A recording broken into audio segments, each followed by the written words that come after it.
आज मैं आपको जिस देश की खूबसूरती के बारे में बताने जा रहा हूँ, जिस देश को आपको नजदीक से दिखाने जा रहा हूँ, वो कंट्री सबसे स्पेशल है। फ्रेंड्स, जिस देश के बारे में आज मैं आपको बताने जा रहा हूँ, वहाँ लड़कों से ज्यादा लड़कियों की संख्या है। यहाँ के लोग दुनिया के सबसे फिटेस्ट पर्सनालिटी माने जाते हैं। इनफैक्ट कहा तो जाता है कि यहाँ के लड़के वर्ल्ड के सबसे हैंडसम माने जाते हैं। वेल दोस्तों, इस देश में ही दुनिया के सबसे ज्यादा एयरपोर्ट भी आपको देखने को मिलते हैं। दोस्तों, आज मैं आपको यूरोप के सबसे पुराने देश ग्रीस की यात्रा पर लेकर जा रहा हूँ। तो चलिए शुरू करते हैं आज का नया वीडियो। सबसे पहले तो आपको बता दूं कि इस देश का ऑफिशियल नाम है हेलेनिक रिपब्लिक, जो कि साउदर्न यूरोप में स्थित है। इस देश की कुल जनसंख्या है 1 करोड़ से थोड़ी ज्यादा, जबकि ग्रीस कुल मिलाकर 128,900 स्क्वायर किलोमीटर में फैला हुआ है। यहाँ के लोगों की बात करें तो 85% जनसंख्या शहर से बिलोंग करती है, तो वहीं 15% रूरल एरिया में रहते हैं। दोस्तों, आपको बता दूं कि ग्रीस देश के लोगों को दुनिया का सबसे गुड लुकिंग कहा जाता है। कहने का मतलब ये कि यहाँ की लड़कियां हो या लड़के आपको बहुत ही अट्रैक्टिव मिलेंगे। साथ ही दोस्तों, आपको ये भी बता दूं कि दुनिया के कई सारे सुपर हैंडसम लड़कों को ग्रीक गॉड्स के नाम से जाना जाता है।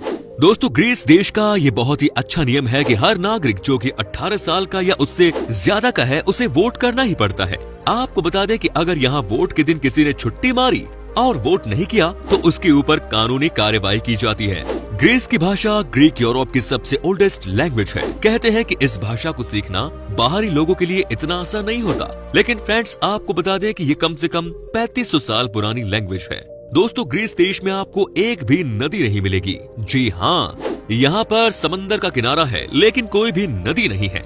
आपको इसके पीछे का कारण बता दूं तो वो है यहाँ का पहाड़ी एरिया। कहते हैं कि यहाँ पर आपको कोई बोट या जहाज चलती हुई नजर नहीं आती है।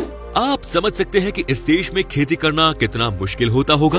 ग्रीस की दो सबसे बड़ी जगह एथेंस और स्पार्ता है, लेकिन इन दोनों स्टेट्स के बीच में शुरू से ही हर चीज को लेकर कंपटीशन रहा है। 404 बीसी में इन दोनों स्टेट के बीच में भी लड़ाई हो गई थी, जिसे पेलोपोनेसियन वॉर के नाम से जाना जाता है, और इस वॉर में स्पार्ता ने एथेंस पर जीत हासिल कर ली थी।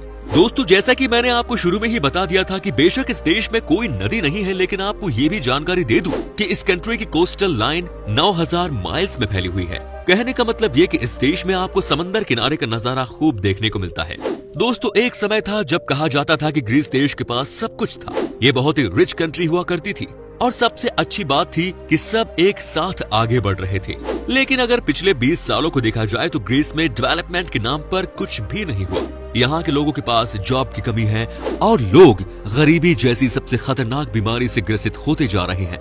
वेल दोस्तों, आपको ये भी बता दूं कि इस देश में करप्शन एक बहुत बड़ी बीमारी है।